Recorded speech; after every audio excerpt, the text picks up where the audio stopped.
De la canne à sucre au rhum, les transformations insoupçonnées d'une plante magique. La canne à sucre, cette simple tige verte, peut se transformer en sucre, en sirop, en alcool et même en bonbon. Vous avez raison de vous accrocher car sa transformation est bouleversante et fascinante. Suivez-nous. Bonjour, bienvenue dans Agriculture et Nature, la chaîne des petits agriculteurs. Nous cultivons la terre avec nos mains pour préserver la nature. Quelle aventure!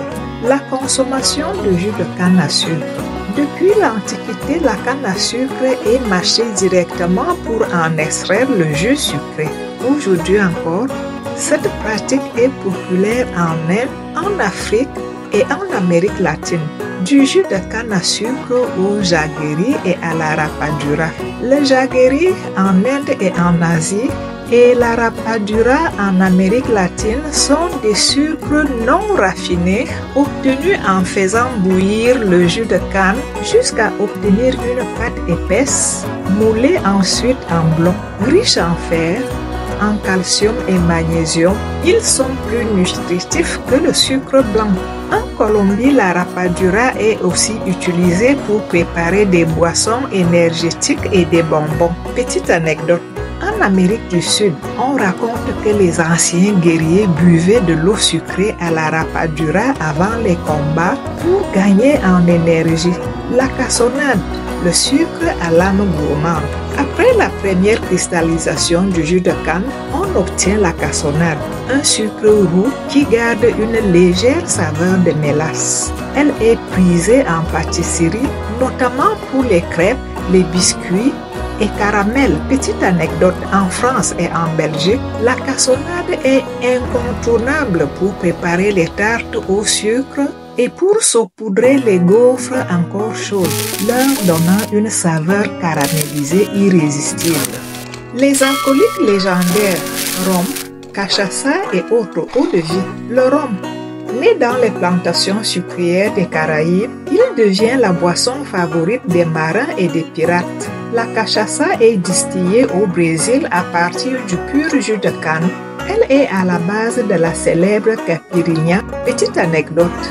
Le rhum était autrefois utilisé comme monnaie d'échange pour recruter des marins. Certains signaient même leur contrat après un ou deux verres sans se rappeler le lendemain. Le rhum des plantations est la dot traditionnelle.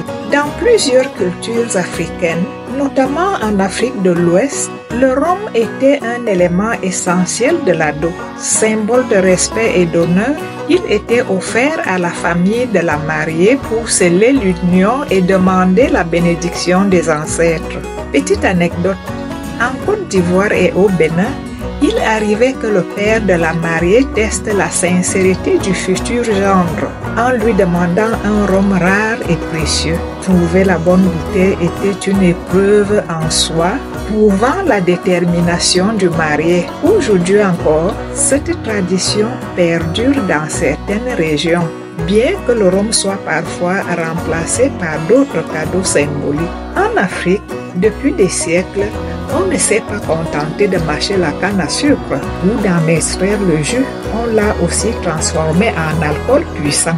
Broyé et mélangé au vin de palme, puis laissé à fermenter plusieurs jours après distillation, on obtient une eau de vie très forte, connue sous différents noms selon les régions. Sodabi au Bénin et au Togo, au Cameroun Kodeki, une version antérieure de l'odomtol, l'otoko en République démocratique du Congo. Petite anecdote, au Bénin et au Togo, le sodabi n'était pas seulement une boisson festive.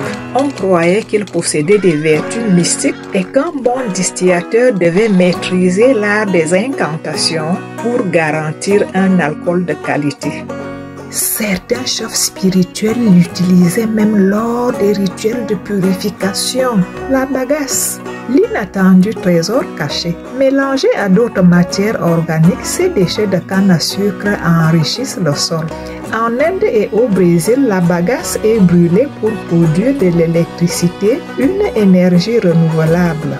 En Haïti, des briquettes de bagasse sont utilisées comme combustible de cuisine, remplaçant ainsi le charbon de bois. Petite anecdote, Certains temples asiatiques utilisent encore aujourd'hui du papier de canne à sucre pour écrire des prières destinées aux dieux. En conclusion, de la tige fraîchement coupée au cocktail exotique, en passant par la cassonade gourmande et les sucreries traditionnelles, la canne à sucre a conquis le monde sous toutes ses formes. La prochaine fois que vous dégusterez un rhum, un bonbon de rapadura ou un dessert caramélisé, souvenez-vous des transformations extraordinaires de cette plante. À bientôt pour une nouvelle vidéo découverte dans Agriculture et Nature, la chaîne des petits agriculteurs.